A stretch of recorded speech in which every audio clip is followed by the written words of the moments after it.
Hello students, I would like to welcome all of you to the fourth lecture of number system. So without wasting any time, let's get started. तो देखो बच्चों, हमने अभी तक देख लिया था, बहुत कुछ देख लिया है। अभी देखो एक टाइप का क्वेश्चन क्या बोलते हैं कि हमें रैशनल फॉर्म में दे दिया होगा, हमें रैशनल फॉर्म मतलब p by q फॉर्म में दे दिया और बोला कि डेसिमल फॉर्म में कन्वर्ट करो। हमें क्या बोला? Find the decimal form, find the decimal form of 1/2। First part में बोल दिया है, सेकंड पार्ट में बोल दिया है 10/3, थर्ड पार्ट में 7/8 और फोर्थ पार्ट में है 1/7। तो देखो करना क्या है, और एक और चीज काम करते हैं, फिलहाल इतना ही करते हैं। डिवाइड, इसको डेसिमल फॉर्म में करना है तो हमें सिंपली क्या करना है, इसको डिवाइड कर लेंगे।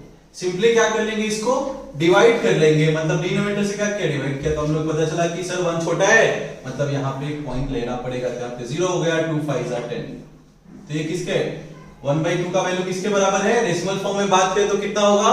0.5। डेसिमल फॉर्म में कितना हो गया? 0.5। सिमिलरली बात करें कि 10/3 का डेसिमल फॉर्म क्या होगा, तो हम क्या बोलेंगे सर 3 से डिवाइड कर दो 10 को, तो 3 से डिवाइड कर लेते हैं 10 को, तो पता चला 3 3 9, रिमाइंडर 1। नंबर इससे छोटा है, हम बोलेंगे यहाँ पे सर एक पॉइंट लगा देगा तो 0 आ जाएगा। फिर क्या पता चला 3 3 9, रिमाइंडर 1, फिर से 0 आ गया, 3 3 9, रिमाइंडर 1। ऐसे ही चलते जा रहे हैं।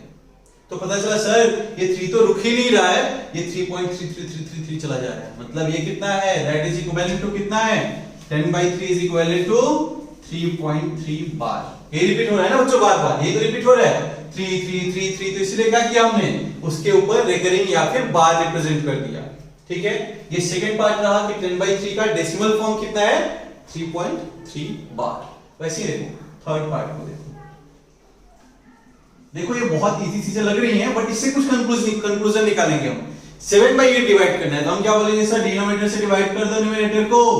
पता चला सर डिविडेंड छोटा है डिवाइजर से, तो आप बोलोगे एक पॉइंट ले लेते हैं, तो यहाँ पे हो गया 70, 8 8 64, रिमाइंडर कितना आ गया बच्चों? 6। फिर से 0, नंबर छोटा हो गया ना, फिर क्या बोलोगे सर 8 से मल्टीप्लाई कर लो 56, फिर से रिमाइंडर कितना आ गया 4। फिर क्या बोलोगे सर ठीक है कर लेते हैं ना, 8 5 से कितना होता है 40। ठीक है, ये खत्म हो गया। इसका वैल्यू कितना हो गया 7/8 का? 7/8 इज इक्विवेलेंट टू 0.875। ठीक है बच्चों, अभी नेक्स्ट देखो लास्ट पार्ट देखते हैं कितना है 1/7। फिलहाल लिख लो, इसको लिख लिए। अभी देखो कुछ कंक्लूजन निकालेंगे, फर्स्ट वाले को ही सिंपली कर दो, कुछ कंक्लूजन निकालेंगे इससे। 4 1 कितना था हमारा 1/7, मतलब हम लोग डिनोमिनेटर से डिवाइड किए न्यूमरेटर को, तो बोलोगे सर नंबर छोटा है एक पॉइंट डाल दो 0 हो जाएगा। ये चीजें तो बचपन से पढ़ते आ रहे हैं, क्यों सिखा रहे हो? तो बच्चों देखो कुछ कंक्लूजन निकालेंगे इसका। 7 रिमाइंडर कितना हो गया 3 0 7 4 28, 2 0 रिमाइंडर, फिर 7 2 14, 6 0 7 8 56, कितना हुआ 4 0 7 5 35, ये कितना हो गया 5, फिर से एक 0 लेके आ गया 7 7 49, रिमाइंडर कितना 1 0 7 1 7, फिर रिमाइंडर कितना 3। बोलोगे सर फिर तो रिपीट होने लगा, यहीं से तो स्टार्ट किया था हमने कि 10 आना स्टार्ट हुआ, फिर से 10 आने लगा, मतलब ये पूरा पैटर्न फिर से रिपीट होने वाला है। नेक्स्ट क्या आएगा 4 आएगा, 2 आएगा, 8 आएगा, तो क्या बोलोगे सर इसके ऊपर बार लगा देते हैं, इसके ऊपर बार लगा देते हैं, मतलब ये टर्मिनेटिंग नहीं है, रिकरिंग है। ठीक है बच्चों, तो यहां पे एक चीज देखा हमने कि जो भी हमने कन्वर्ट किया, फर्स्ट ऑफ ऑल कि अगर रैशनल को कन्वर्ट करेंगे तो दो ही केस बनेगा।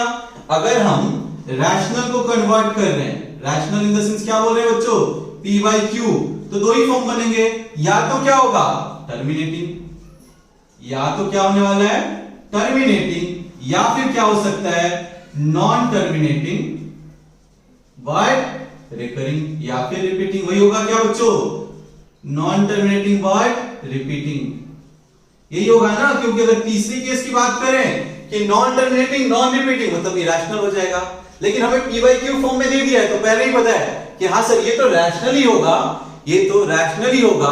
उसमें दो ही केस पॉसिबल है, या तो टर्मिनेटिंग हो या फिर नॉन टर्मिनेटिंग रिपीटिंग हो। तो देखो बच्चों 1/2 किसके बराबर आया था हमारा 0.5। ठीक है सर, ये क्या था टर्मिनेटिंग था। 10/3 कितना आया था 10/3 आया था 3.3 बार। तो ये क्या था नॉन टर्मिनेटिंग रिपीटिंग था। 7/8 का वैल्यू कितना आया 7/8 आया 0.875, तो पता चला ठीक है सर, ये भी जो है 0.875 ये टर्मिनेटिंग है, और 1/7 कितना आ गया ये हमारा 0.142857। तो देखो बच्चों यहां से एक पॉइंट तो कंक्लूड कर ही लेंगे हम कि क्या होता है कि जो रिमाइंडर होता है ना, रिमाइंडर या तो जीरो होगा, रिमाइंडर या तो जीरो होगा या फिर कुछ टाइम के बाद रिपीट करना स्टार्ट कर देगा। जैसे देखो यहां पे क्या था, ये जीरो नहीं हुआ था रिमाइंडर कहीं भी, लेकिन बाद में रिपीट करना स्टार्ट कर दिया। 1 से स्टार्ट किया था हमने, 10 से फिर 10 पे आ गया, ठीक है। या फिर इस एग्जांपल में देखो रिमाइंडर फाइनली कितना हो गया था, जीरो। तो पहला ऑब्जर्वेशन क्या है, पहला ऑब्जर्वेशन क्या है लिखेंगे, इसको लिख लो, पहले लिख लिए। तो देखो पहला ऑब्जर्वेशन क्या है कि रिमाइंडर या तो जीरो होगा नहीं तो खुद को रिपीट कर रहा होगा, ठीक है बच्चों। तो ये पॉइंट लिख लेंगे कि द रिमाइंडर, एक पॉइंट लिखते हैं, द रिमाइंडर आइदर जीरो और either become zero after a certain stage, और क्या बच्चों रिपीट होने लगेगा ना, और starts repeating itself, ठीक है। तो एक चीज हमने ये ऑब्जर्व किया कि या तो रिमाइंडर जीरो होगा नहीं तो रिमाइंडर खुद को रिपीट करना स्टार्ट कर देगा। दूसरा चीज देखो बच्चों, दूसरा चीज देखो क्या किया हमने, दूसरा पॉइंट देखो कि कभी भी हमने 2 को डिवाइड किया था, 2 से डिवाइड किया था तो रिमाइंडर, डिनोमिनेटर में कितने नंबर थे, 2, तो डेसिमल कितना था, यहां पे देखो डिनोमिनेटर में कितना है, 3 ही है ना। तो देखो पॉइंट के बाद कितने डिजिट थे, एक ही है क्या। फिर देखा हमने डिनोमिनेटर में कितना है, 8 है, तो पॉइंट के बाद 8 से कम ही है, 8 से कम ही है। 1/7 को हमने डिवाइड किया था, 1/7 को डिवाइड किया था, कितना आया था बच्चों, जस्ट कुछ लिखा था हमने, कितना आया था 0.142857। तो यहां पे भी देखो कि डिनोमिनेटर में कितना था, 7 था, न्यूमरेटर में देखो, और देखो उसको डिवाइड करने के बाद कितना आया, उसको डिवाइड करने के बाद कितना आया, 1 2 3 4 5 6 डिजिट ही आया। तो एक पॉइंट ये पता चला कि हरदम जो डिविड अपना क्या है, क्वोशिएंट जो है, क्वोशिएंट में है वो डिनोमिनेटर से कम ही होने वाला है, वो डिनोमिनेटर से कम ही होने वाला है। तो उस पॉइंट को क्या लिखेंगे हम, the number of entries in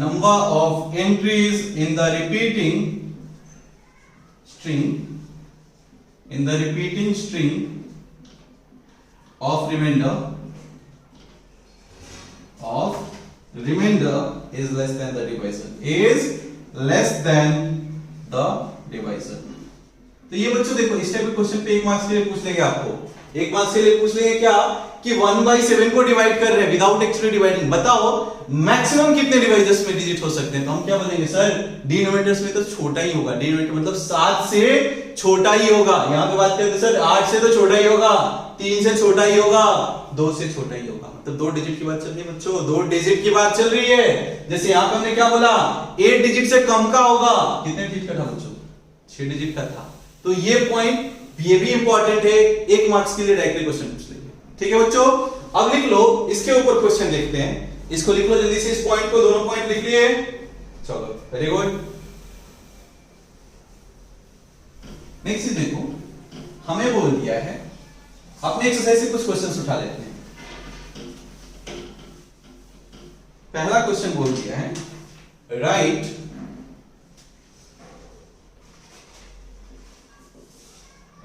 the decimal form and say what kind of decimal expansion each has।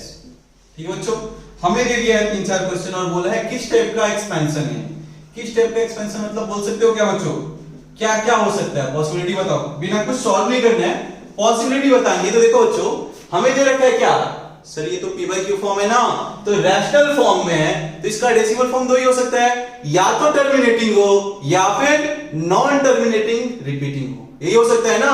तीसरा केस तो बन ही नहीं सकता है सर, तीसरा केस तो बन ही नहीं सकता है, नॉन टर्मिनेटिंग नॉन रिपीटिंग वाला केस तो बनेगा ही नहीं।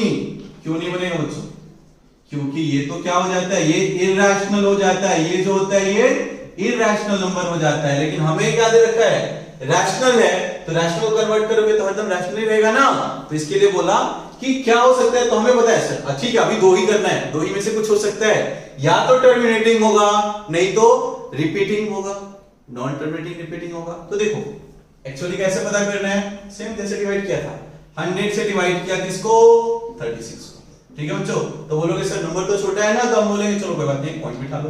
पॉइंट बिठा दिया, कितना हो गया 360। तो बोलोगे 3 टाइम्स कर लेते हैं सर, तो कितना हो गया 300, रिमाइंडर कितना आ गया 60। फिर से नंबर छोटा हुआ, कोई बात नहीं, 0 ले लो, हुआ ना।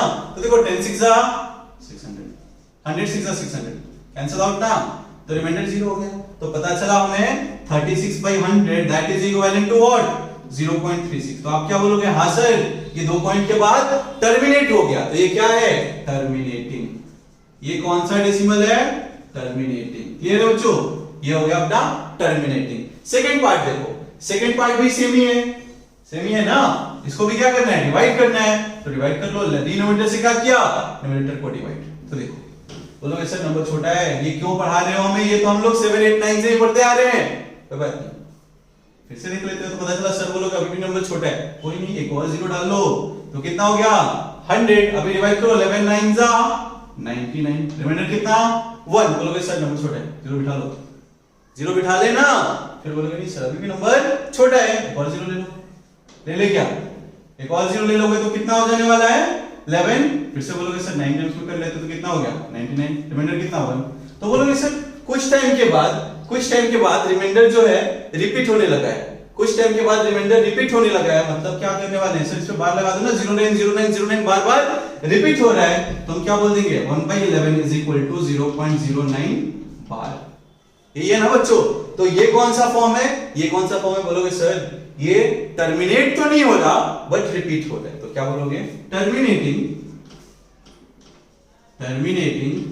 एंड रिपीटिंग, या फिर रिकरिंग भी बोल सकते हैं। ठीक है क्या बच्चों, चलो थर्ड पार्ट देखते हैं। तो ये देखो थर्ड पार्ट बस कंफ्यूज करने के लिए कर रखा है हमने, कंफ्यूज करने के लिए दे रखा है कि वैसा कुछ है। तो इसको एक काम करते हैं ना, मिक्स्ड फ्रैक्शन दिया हुआ है ना थर्ड वन, तो उसको पी बाई क्यू फॉर्म में करते हैं। कैसे कन्वर्ट करते थे, 8 4 जा 32 प्लस 1 33। क्या लिख सकते हो इसको लिख सकते हैं 8 4 जा 32 प्लस 1 33/8। इसके बाद तो सिंपल ही है ना बच्चों, बोलोगे हाँ सर डिनोमिनेटर से डिवाइड कर दीजिए न्यूमरेटर को, सो 8 4 जा 32, रिमाइंडर कितना आ गया 1। बोलोगे नंबर छोटा, पॉइंट डाल दिया 0, 1 टाइम्स में किया कितना हुआ 2, फिर 0 आ गया, 8 2 जा 16, कितना हो गया 4, 0 8 5 जा 40। ठीक है बच्चों, ये कितना हो गया सर, खत्म तो हुआ लेकिन 3 डिजिट के बाद, मतलब 33/8 इज इक्वल टू 4.125। तो ये बच्चों रिपीट हो रहा है क्या, नहीं, ये तो टर्मिनेट हो गया ना 3 डिजिट के बाद, तो ये क्या है अपना टर्मिनेटिंग। क्या नेचर है इसका, टर्मिनेटिंग। क्लियर हुआ क्या, क्लियर हुआ, चलो लिख लो इसको।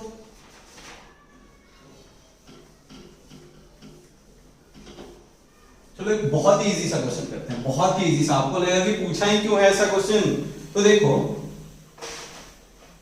क्वेश्चन क्या बोल दिया, what can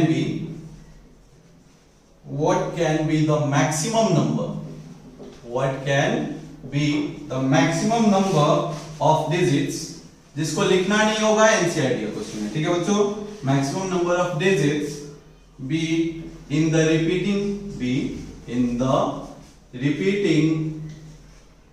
blocks of digits in the decimal expansion of 1/17 of 1/17। देखो बच्चों क्या बोल दिया, हमें डायरेक्टली पूछ दिया कि कितने नंबर ऑफ डिजिट्स हो सकते हैं, कितने नंबर ऑफ डिजिट्स हो सकते हैं जब 1/17 का डिवीजन कर रहे होंगे, 1/17 जब उसका डेसिमल फॉर्म निकाल रहे होंगे। और उसके साथ में क्या बोल दिया, perform the division to check your answer। तो देखो बच्चों, हमने थोड़ी देर पहले एक पॉइंट लिखा था कि हाँ सर हमें पता है कि न्यूमरेटर जो है डिनोमिनेटर जो है उससे कम ही होगा जो रिपीटिंग पैटर्न होगा, जो रिपीटिंग पैटर्न है 17 से तो कम ही होगा।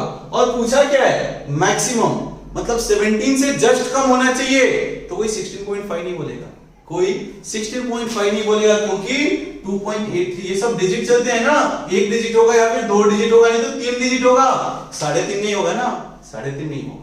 तो हमें 17 से छोटा, मतलब पता चला सर ये हरदम इंटीजर रहने वाला है, तो 17 से छोटा इंटीजर कौन सा होता है बच्चों?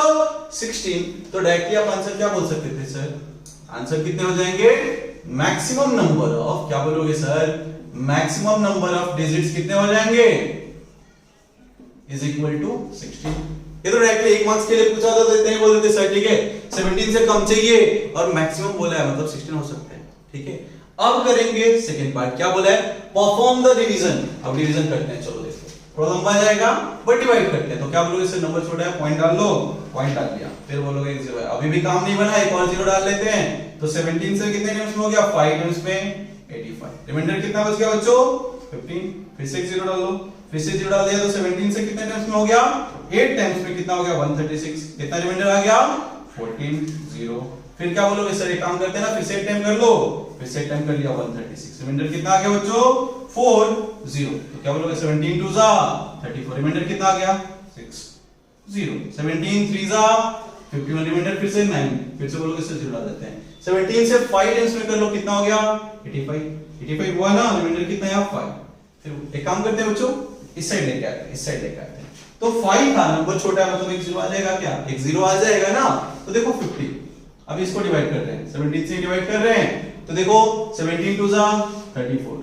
17 2 जा, यहां पे लिखते हैं, यहां पे लिख रहे हैं 2 जा 34। कितना हो गया रिमाइंडर? 16। फिर से 0 आ गया, फिर से क्या बोलोगे? फिर से क्या बोलोगे? 5 2 हो गया, फिर 9 टाइम्स में कर लेते हैं, 9 टाइम्स में कर लेते हैं, तो कितना हो जाएगा? 153। फिर से रिमाइंडर कितना हो गया? 70। फिर बोलोगे 4 टाइम्स में कर लो। इसको एक्चुअल डिवाइड करते जाओगे, इसको एक्चुअल डिवाइड करते जाओगे, तो देखो बच्चों एक्चुअल कितना आने वाला है, मेरे पास जगह कम है, तो देखो एक्चुअल कितना आने वाला है? 0.588235294117647। ठीक है, तो उसके बाद से ये पैटर्न रिपीट होने वाला है, उसके बाद से ये पैटर्न। तो देखो अभी पॉइंट के बाद कितने डिजिट है? देखो 1 2 3 4 5 6 7 8 9 10 11 12 13 14 15 16, जो कि हमने डायरेक्टली लिखा था कि मैक्सिमम नंबर ऑफ डिजिट्स कितने हो सकते हैं? 16। और परफॉर्म करना था, वो भी कर लिया हमने। ठीक है बच्चों, इसको जाकर प्रैक्टिस करना है तो कर सकते हो, बट ये पॉइंट याद रखना था कि जितना डिनोमिनेटर में नंबर है उससे हरदम कम ही होने वाले हैं, उससे कम ही होने वाले हैं। ठीक है, चलो लिख लो इसको। नेक्स्ट क्वेश्चन देख रहे हैं, लिख लो।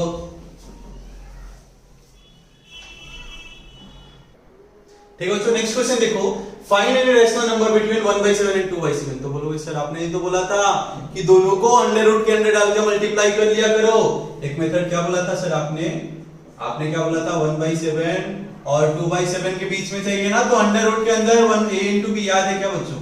याद है क्या? तो ये जो नंबर होने वाला है 2/14, ये इनके बीच में ही होगा, ये इनके बीच में ही होगा। या फिर ऐसे नहीं करना है तो देखो बच्चों 1/7 थोड़ी देर पहले हमने निकाला था, 1/7 हमने थोड़ी देर पहले एक्चुअल डिवाइड किया था, तो कितना आया था? 0.142857, इतना ही आया था ना। तो देखो 1/7 पता है, तो 2/7 मतलब क्या? 2 into 1/7 ये होगा क्या? हमें पता है 2 into 1/7 का तो वैल्यू पता है ना, 0.142857। तो मल्टीप्लाई कर लेते हैं। तो देखो बच्चों 7 2 जा 14, रिमाइंडर 1, सॉरी कैरी 1। फिर देखो 5 2 जा 10 + 1 11 होगा क्या? फिर 11 कैरी, रिमाइंडर कितना हो गया? 1। फिर 8 2 जा 16 + 1 17, फिर कितना हो जाएगा? 0.285714। ठीक है, तो अभी देखो मल्टीप्लाई करने के बाद इतना आ गया। तो अभी पूछा जाए इन दोनों के बीच में मुझे क्या, कौन सा नंबर चाहिए? Irrational number. तो हमें पता है सर 0.14 से तो बड़ा होना चाहिए, 0.1428 से बड़ा होना चाहिए और 0.28 से छोटा होना चाहिए। तो इसके बीच में कुछ भी लिख लो ना सर, 0.15 1155 1555 14 times 5 लिख सकते हैं ना बच्चों। ये देखो होना क्या चाहिए, क्राइटेरिया बस क्या है कि 1/7 मतलब 0.142857 बार से बड़ा होना चाहिए और 0.28 से छोटा होना चाहिए। तो एक नंबर और कुछ बोला होता तो क्या लिख लेते आप? और कुछ बोला होता तो बोलते सर 0.180 1800 184 3 times 0 184 times 0। तो कुछ भी लिख सकते हैं बच्चों, इसके बीच में कुछ भी लिख सकते हैं। क्लियर है क्या? ये बस दोनों मेथड देखो। इस टाइप का अगर आपको डेसिमल में ज्यादा कंफर्टेबल फील कर रहे हो तो डेसिमल में कन्वर्ट कर लिया करो, करना क्या है, सिंपली डिवाइड ही तो करना है, डिवाइड ही तो करना है। लिख लो इसको, लिख लिए। चलो नेक्स्ट देखो, जल्दी देखते हैं, बहुत स्लो लेक्चर चल रहा है अपना। चलो नेक्स्ट क्वेश्चन देखते हैं। नेक्स्ट क्वेश्चन अपना ये है, express 0.9999 up to dot dot dot dot वैसे ही चलते जा रहा है in the form of p by q। ठीक है बच्चों, आगे क्या बोल रखा है, आर यू सरप्राइज, अपने एनसीईआरटी क्वेश्चन है, are you surprised by your answer. ठीक है, तो देखो यहां पे, तो आप बोलोगे कि ठीक है सर नंबर क्या दे रखा है, पहले तो उसको तो लिख लेते हैं। तो वो क्या है 0.999 मतलब क्या है, 9 ही तो रिपीट हो रहा है, मतलब 9 के ऊपर बार लगा हुआ है। तो बोलोगे सर ये तो बहुत पहले से आता है, हमें इसको अगर रैशनल फॉर्म में कन्वर्ट करना है तो क्या किया करते थे, इसको let 0.9 bar is equal to x। ठीक है, फिर क्या बोला था हमने कि पॉइंट के बाद देखो क्या है ये x इज इक्वल टू 0.9 बार, कि पॉइंट के बाद कितने डिजिट रिपीट हो रहे हैं, पॉइंट के बाद एक ही है ना, वही डिजिट हो रहा है, बार बार वही रिपीट हो रहा है। तो बोलेंगे सर ठीक है 10 से 20 दोनों साइड मल्टीप्लाई, सो क्या बोलोगे, मल्टीप्लाई बाय 10 बोथ साइड।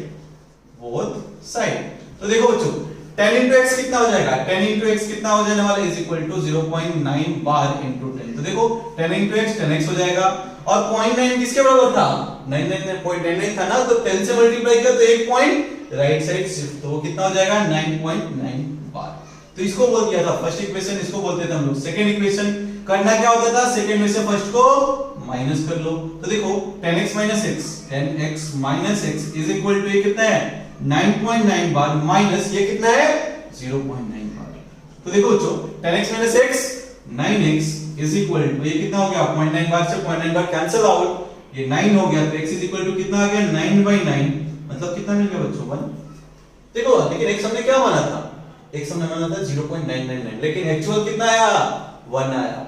तो क्या लगता है कुछ गलत हुआ है क्या बच्चों, क्या लगता है कुछ गलत किया हमने, नहीं किया है, कुछ भी गलत नहीं किया है। लेकिन देखो ये जो है 0.9999 ये खत्म नहीं हो रहा है, अगर इसको राउंड फिगर कर रहे होंगे तो अप्रॉक्स किसको टेंड कर रहा है, ये 1 को ही तो कर रहा है। तो हम लोग इसको क्या लिख सकते हैं 0.9 बार का अगर p by q फॉर्म में लिखना है तो अप्रॉक्स, बच्चों ये साइन जो होता है अप्रॉक्स का होता है। इक्वल टू नहीं लिखा है मैंने, इक्वल टू नहीं लिखा है मैंने, अप्रॉक्स लिखा है ऐसे। तो ये किसके बराबर है 1 के बराबर है। तो p by q फॉर्म क्या हो जाएगा 1/1, या फिर 1 लिख लो। तो यही चीज पूछ रहा था कि आंसर से आपको कुछ लगा क्या, डाउट हुआ क्या, आंसर से नहीं होना चाहिए, क्योंकि अगर बात करें अप्रोक्सीमेटली वो किसके बराबर होने वाला है 1 के बराबर होने वाला है। ठीक है बच्चों, लिख लो इसको, लिख लिए। चलो नेक्स्ट क्वेश्चन पे आते हैं फिर।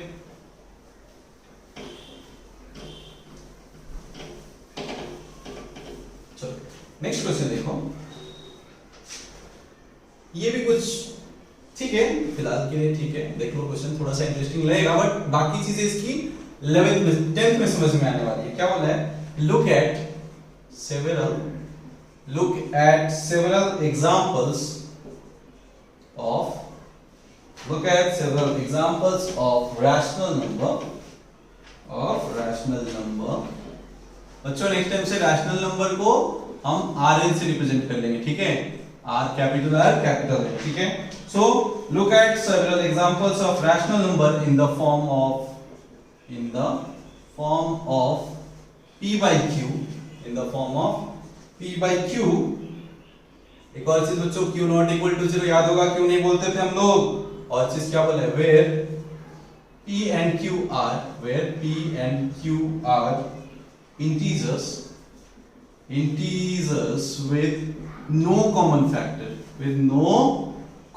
factor, बच्चों एक चीज याद रखना, ये चीज जो बोला है ना नो कॉमन फैक्टर, उसको एक और चीज बोल देते हैं कोप्राइम, उसको एक और चीज बोलते हैं हम लोग कोप्राइम।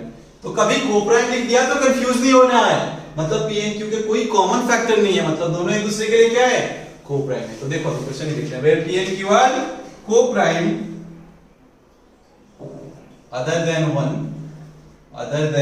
one and having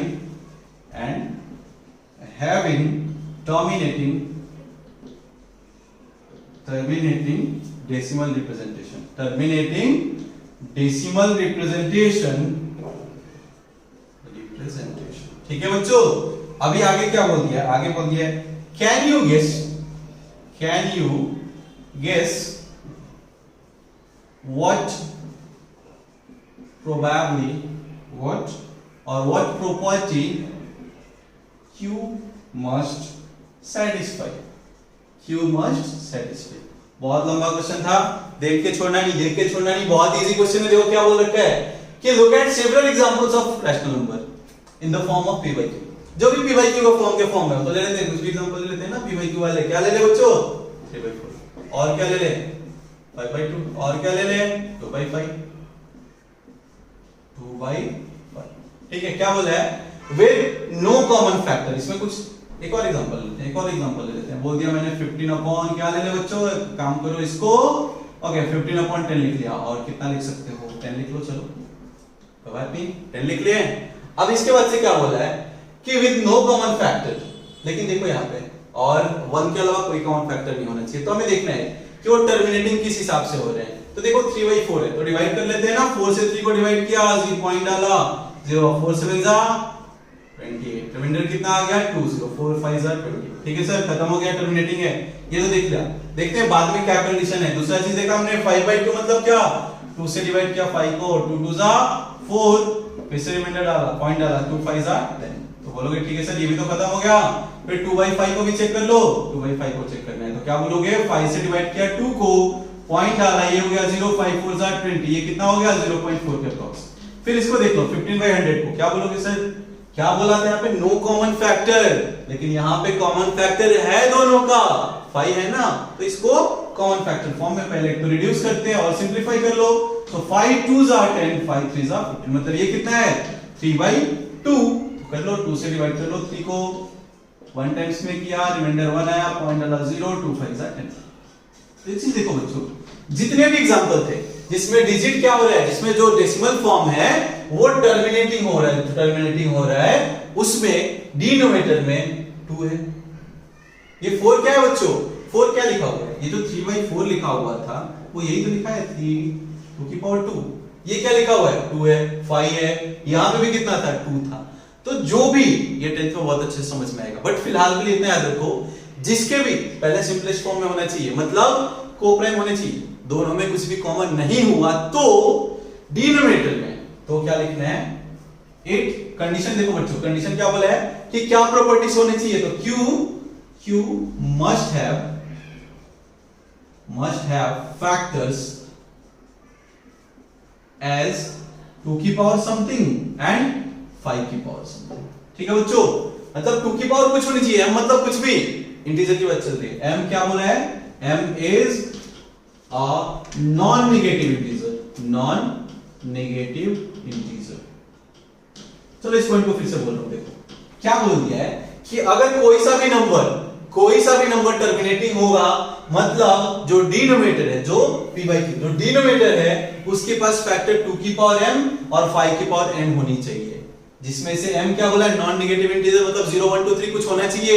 तो यहां पे देखो 2 की पावर कितनी थी 2, अच्छा ठीक है ना, यहां पे कितनी थी 2 की पावर 1, सही है सर, 5 की पावर 1 2 की पावर 1, तो इसीलिए ये क्या था टर्मिनेटिंग था। तो इसका आंसर पूछा जाए तो सिर्फ इतना सा आंसर है, Q must have factors as 2 raised to m and 5 raised to n। ठीक है बच्चों, ये चीजें 10th में बहुत अच्छे से क्लियर होगी, बहुत अच्छे से, बहुत सारे क्वेश्चन करेंगे इसको। ठीक है, इसको लिख लो जल्दी से, लिख लिए क्या, चलो वेरी गुड। चलो नेक्स्ट क्वेश्चन पे आते हैं, बहुत सारे क्वेश्चंस करने हैं अपने को। अभी तक हम लोग इन रियल नंबर के कैलकुलेशंस पे नहीं है, कैलकुलेशन पे नहीं आए हुए हैं। चलो एक और क्वेश्चन देखते हैं, फिर नेक्स्ट टॉपिक पे। ठीक है बच्चों, नेक्स्ट क्वेश्चन देखो जल्दी से देख लो। ये बोलोगे सर क्यों पढ़ा रहे हो, फिर से इसको विजुअलाइज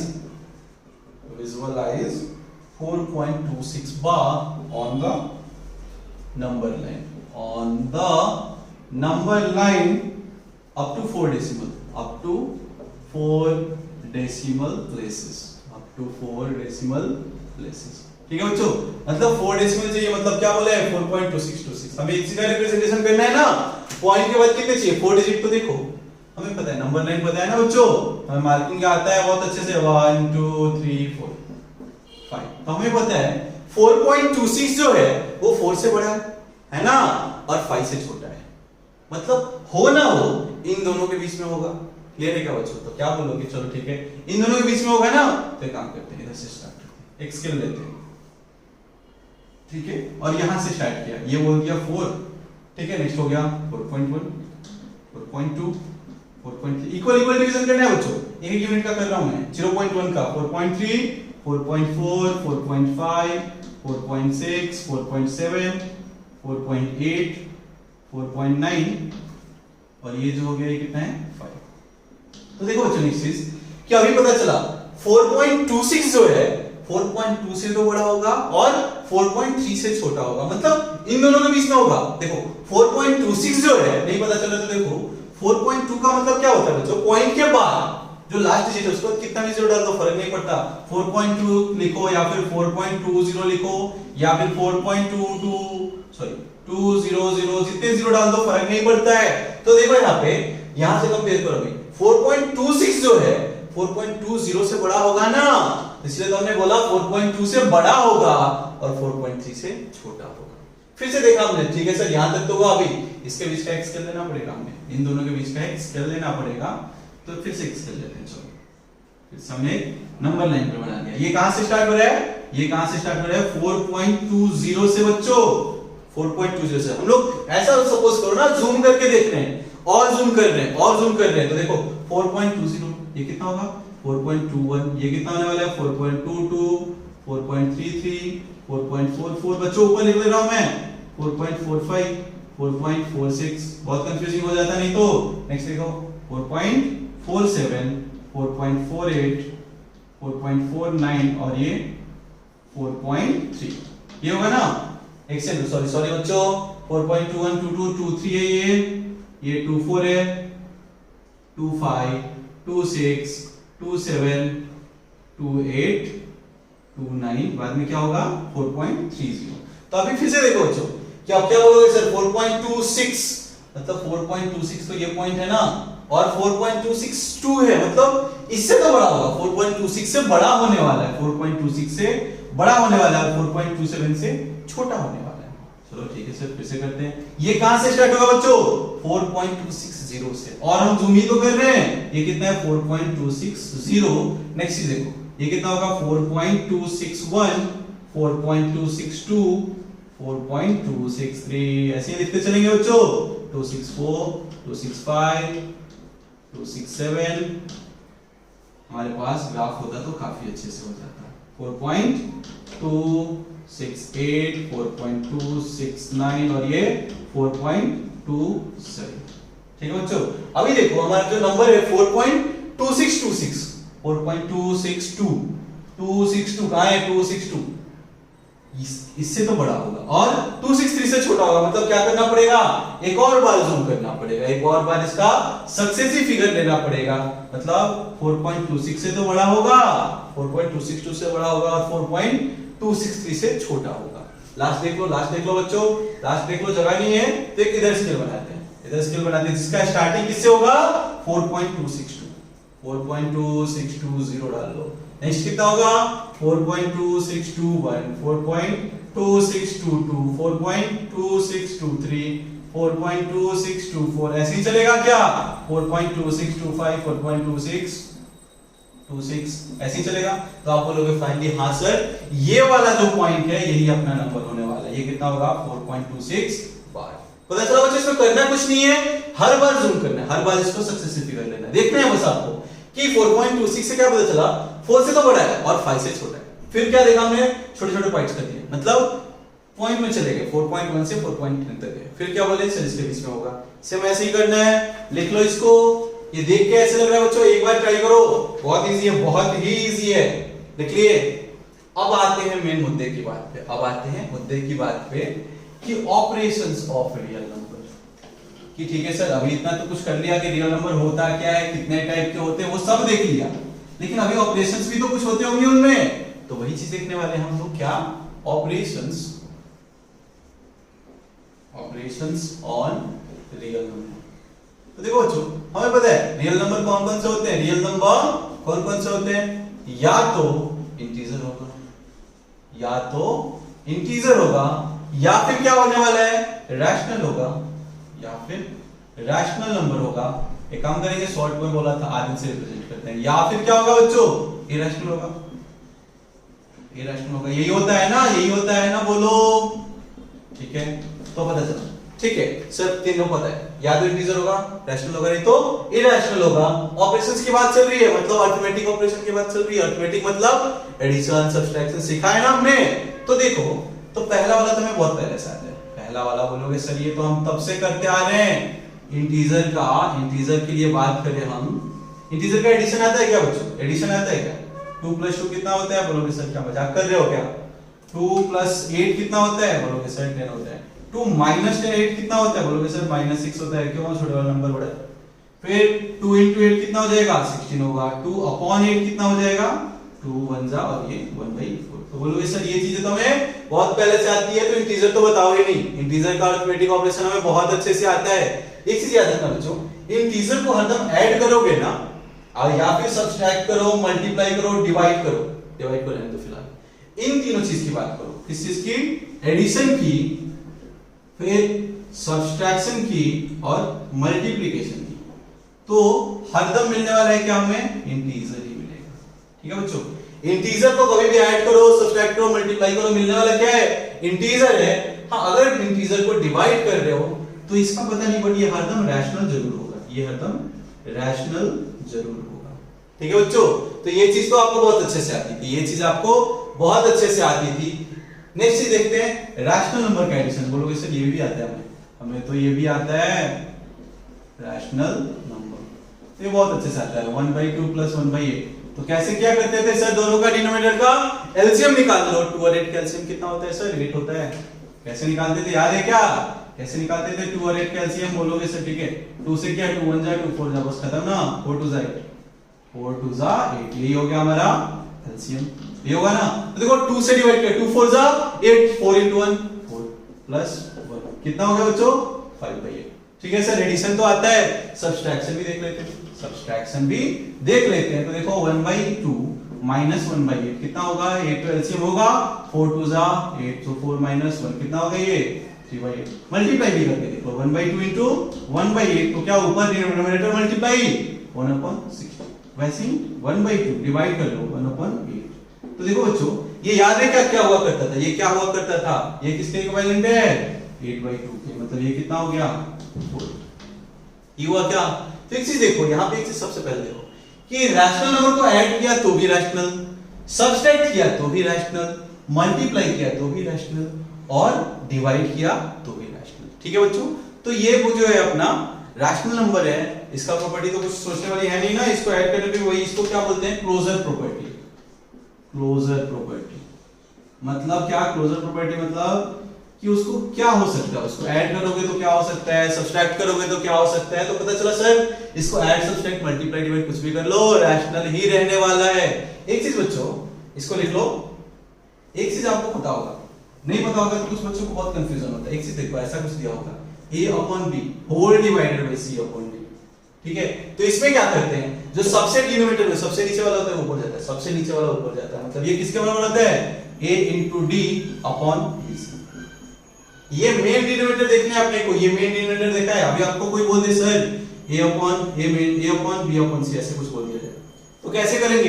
तो एक काम करो ना, इसको इस फॉर्म में लेके आओ। a लिखा हुआ है, ये कुछ नहीं लिखा है, मतलब a/1 लिखा हुआ है ना, तो हमें पता है नीचे वाला जो है, जो नीचे वाला है ऊपर जाने वाला है, वो कितना हो जाएगा, ac/b/1, तो b ही रहेगा ना। फिर कोई पूछ दे सर, ओके कोई बात नहीं, वो तो आप बता दिए, a/b/c हो, तो क्या करोगे? तो बोलेंगे ठीक है ना सर, c कुछ नहीं तो अपॉन में नहीं तो लिखा हुआ है, फिर से पता है हमें, जो सबसे नीचे है वो ऊपर मल्टीप्लाई में जाने वाला है, तो वो कितना हो जाएगा, a × 1 a/bc। ठीक है बच्चों, तो इसमें कंफ्यूज नहीं होना, इसमें कंफ्यूज नहीं होना। जब भी कंफ्यूजन आए ना, तो उसके अपॉन में कुछ लिख देना। मेन देखो कौन सा डिनोमिनेटर है, मेन अपना डिनोमिनेटर कौन सा है। ठीक है बच्चों, तो रैशनल नंबर का एडिशन, सब्सट्रैक्शन आता ही हमें, आता है कि नहीं आता है, बोलो जल्दी। फिलहाल ये चीज लिखो, ये चीज अपने को चाहिए होगा। जिसको कंफ्यूजन होता है रैशनल के डिवीजन में, मल्टीप्लिकेशन तक तो डाउट नहीं है, रैशनल नंबर के डिवीजन में डाउट हो रहा है, तो ये चीजें हेल्प करेंगे आपको। कि करना क्या है, सबको पी बाई को फॉर्म में लिख लो, जो मेन डिनोमिनेटर है उसको देखो पहले, उसके बाद सबसे जो नीचे है वो मल्टीप्लाई में जाने वाला है, वो मल्टीप्लाई में जाने वाला है। लिख लिया बच्चों? चलो लिख लो इसको।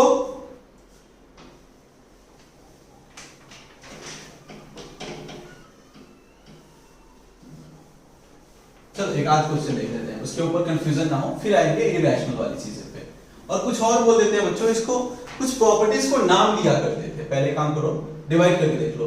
1/, आपको बोल दिया जाए 7/3, तो पता है कि मेन डिनोमिनेटर अपना ये है, तो 1 को रैशनल फॉर्म में लिख लो ना, क्या लिख सकते हो, 1/1।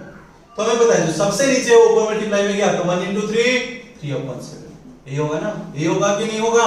नेक्स्ट बोल दिया मैंने 2/3 और 7/9, ठीक है, ये तो डायरेक्टली है ना सर, 9 को ऊपर लेके जाओ ना, 9 को ऊपर लेके जाओ, सो 2 × 9/7 × 3, कुछ कैंसिल आउट हो रहा है, 3 1 जा 3 3 जा 3 2 जा 6/7, हां सर ठीक है, पता चल गया। एक बार देख लो बच्चों, लास्ट स्टेप का देख लो, क्या बोल दिया मैंने, 3/4 होल डिवाइड बाय 9। इसमें भी देखो डिनोमिनेटर में कुछ है क्या, इसके डिनोमिनेटर में कुछ है क्या, नहीं है ना, तो p बाई q फॉर्म में लेके आएंगे ना, तो हम क्या बोलेंगे, ठीक है सर 9/1 भी 9 ही होता है, अब तो उस फॉर्म में आ गया ना, तो पता है सबसे जो नीचे वाला है ऊपर जाकर मल्टीप्लाई होने वाला है, सो 3 × 1/9 × 4, फिर कुछ कैंसिल आउट हो रहा है, हां हो रहा है, कितना हो गया ये 1/4, ठीक है बच्चों। अभी देखो ये चीजें पता चली, ये चीजें पता चली क्या, नेक्स्ट चीज देखो, कुछ चीजें बोलते हैं, कुछ ये होते हैं जैसे कि कम्यूटेटिव लॉ, बात करते हैं क्या, कम्यूटेटिव लॉ। कम्यूटेटिव मतलब क्या होता है, नाम से पता चल रहा है क्या बच्चों, ये बहुत इंपॉर्टेंट नहीं है, पर बहुत बार ऐसे अगर पूछ लिया तो डायरेक्टली पता चल जाएगा। कम्यूटेटिव से आप लोग कंफ्यूज हो जाओगे, ये चीजें पता तो आपकी होती है, जैसे देखो a + b क्या होता है, या फिर a + b, एक काम करो 2 + 3 बताओ, 2 + 3 और 3 + 2, अगर मैं पोजीशन इंटरचेंज कर रहा हूं, नंबर्स का ऑपरेशन जो अरिथमेटिक ऑपरेशन है वो सेम है, एडिशन ही है, सिर्फ मैं पोजीशन चेंज कर रहा हूं, 2 + 3 और 3 + 2 दोनों सेम होंगे क्या बच्चों, 2 + 3 5, ये भी कितना है 5, मतलब हां सर दोनों इक्वल होंगे, तो a + b करो या फिर b + a करो, सेम ही होगा ना, तो इसी को बोलते हैं कम्यूटेटिव। इसी को क्या बोलते हैं, कम्यूटेटिव, मतलब उल्टा पुल्टा करो सेम रहना चाहिए, उल्टा पुल्टा भी कर दिया तो भी सेम हुआ, तो पता चला हां सर जो एडिशन है ना अपना, जो एडिशन है वो कम्यूटेटिव लॉ फॉलो करता है।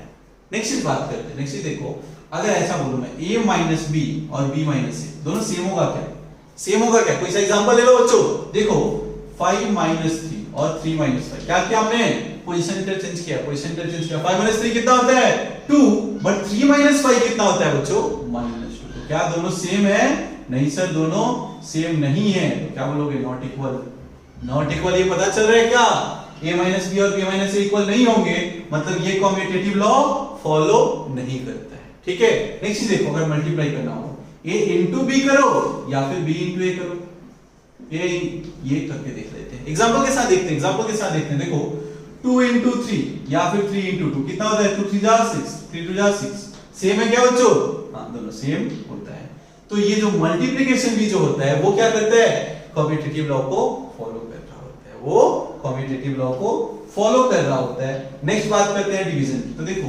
a/b और b/a सेम होता है क्या बच्चों, देखो इधर 1/2 या फिर 2/1 सेम होता है क्या, 1/2 कितना होता है 0.5, लेकिन ये कितना है, तो दोनों सेम नहीं है, तो क्या बोलोगे, नहीं सर ये कम्यूटेटिव लॉ फॉलो नहीं करता है, मतलब एडिशन और मल्टीप्लिकेशन ही सिर्फ कम्यूटेटिव लॉ फॉलो कर रहे होते हैं। वैसे इसको बहुत जरूरी नहीं है, बट इस नाम से कंफ्यूज नहीं होना था, इसके लिए बोला कि कम्यूटेटिव मतलब क्या होता है, उल्टा पुल्टा करने के बाद भी सेम है क्या, अगर है तो कम्यूटेटिव लॉ फॉलो कर रहा है, अदरवाइज कम्यूटेटिव लॉ फॉलो नहीं कर रहा है, ठीक है बच्चों। लिख लो इसको, जल्दी से लिख लो, बहुत ज्यादा थ्योरेटिकल चीजें हो रही हैं, अभी आते हैं क्वेश्चंस पे, लिख लिए, चलो वेरी गुड। नेक्स्ट अब बात करते हैं ऑपरेशंस, रैशनल का हो गया सर, इंटीजर का हो गया, अभी तक तो इरैशनल का बताओ ना, इरैशनल तो अभी तक हमने सीखा ही नहीं, तो देखो बच्चों ऑपरेशंस ऑन इरैशनल नंबर, अभी किसकी बारी आई, इरैशनल नंबर, तो देखो एडिशन बहुत ही सिंपल है, इसका एडिशन की बात चल रही है, तो देखो √2 + √3, √2 + √3, या फिर बात कर रहे हैं √2 - √3, √2 × √3, √2 / √2, यहां से इसी देखो अच्छा, इसमें क्या है ना कि जो रैशनल में है जैसे हमने पढ़ा है ना बचपन से कि लाइक चीजें ही ऐड होती है, सिमिलर चीजें ही ऐड होती है, दूसरी चीजें ऐड नहीं होती है। तो देखो √2 कुछ अलग है रूट के अंदर, ये √3 कुछ अलग है, तो दोनों ऐड होके भी सेम ही चीज रहेगा, कुछ ऐड नहीं होने वाला, बस ऐसे लिख लो इसको √2 प्लस √3। सिमिलरली बात कर रहे हैं √2 माइनस √3, सर क्या फर्क पड़ता है, दोनों अलग अलग चीजें हैं, इरेशनल तो है ही, बट √2 का वैल्यू कुछ और होता है, √3 कुछ और होता है, तो माइनस नहीं कर पाएंगे। मल्टीप्लाई करने के लिए देखो बच्चों एक चीज याद रखना कि एक ऐसा प्रॉपर्टी होता है, अभी पढ़ेंगे हम, √a into √b वो क्या होता है, √ab होता है, ये चीज याद रखना। √a into √b कितना होता है, √ab, तो ऐसे ही क्या बोलोगे, √2 into √3 क्या हो जाएगा, √2 into 3, जो किसके बराबर है, √6 के बराबर। वैसे डिवाइड का ही होता है, सेम डिवाइड का होता है कि √a अपॉन √b, मतलब होल का रूट ले लो, होल का रूट लेके लिख सकते हैं हम a अपॉन b, तो ऐसे ही देखो √2 अपॉन √3 को क्या लिख सकते हो, होल अंडर रूट 2 अपॉन 3। तो एडिशन पता चला क्या बच्चों, कुछ भी नहीं सोचना था इसमें एडिशन में कि अगर इरेशनल है तो इरेशनल के साथ ही ऐड होने वाला है, और उसमें भी रूट के अंदर सेम चीज है तो ही ऐड होगा। क्या बोल रहा हूं पता चलने के लिए देखो एग्जांपल देखते हैं कि 2√2 प्लस √3 प्लस 5√2 प्लस 7√3, इसको ऐड करना होगा, तो देखो बच्चों और प्लस 5 कर देना, तो रैशनल के साथ ऐड होता है और इरेशनल के साथ, तो ये चीजें पता चला 2 into rational into irrational, rational into irrational, irrational, 2 into √3 क्या है, इरेशनल है, कैसे, √2 का वैल्यू कुछ होता है 1.414 कुछ जाता है ऐसे कुछ करके, ठीक है, उसमें अगर 2 से मल्टीप्लाई कर दोगे तो कितना होने वाला है, 2.82 समथिंग, ये भी ना ही रिपीट हो रहा है और ना ही रेकर होता है, ना ही टर्मिनेट होता है, ना ही रेकर होता है, मतलब वो इरेशनल नंबर है, वो इरेशनल नंबर है। तो देखो इन शॉर्ट पे याद रखो कि rational into rational, rational into irrational is equal to irrational, ठीक है। तो अभी देखो हमने बोला सर ठीक है, ये इरेशनल पता चल गया, ये भी इरेशनल है, ये इरेशनल है, ये इरेशनल है, ये रैशनल है, तो हमें पता है रैशनल के साथ मतलब लाइक चीजें ऐड होती है, रैशनल के साथ। तो देखो √2 वाले कौन से हैं, √2 ये दोनों एक दूसरे के साथ ऐड हो जाएंगे, तो देखो 2√2 प्लस 5√2 कितना हो जाएगा बच्चों, 7√2। ये चीजें नहीं पता चली तो एक चीज देखो, ये चीजें अगर नहीं पता चली तो देखो क्या लिखा था, 2√2 प्लस ऑफ 5√2, अगर इन दोनों में से मैं √2 कॉमन निकाल लूं तो यहाँ पे क्या बचेगा, 2 प्लस 5 कितना होता है बच्चों, 7, वही चीज तो लिखा है हमने 7√2। फिर देखो √3 वाला एक साथ ऐड होगा, √3 कितना है, 1√3 प्लस 7√3 कितना हो जाएगा मिलके 8√3 प्लस ऑफ इंटीजर कितना है 5 है तो उसको प्लस 5, इससे ज्यादा कुछ भी सिंपलीफाई नहीं होने वाला है, ठीक है, ये चीज है, इतना ही रहेगा। चलो बच्चों आज के लिए इतना ही रखते हैं, कल इसके बहुत सारे क्वेश्चंस करेंगे, ठीक है, चलो आज के लिए इतना ही, थैंक यू।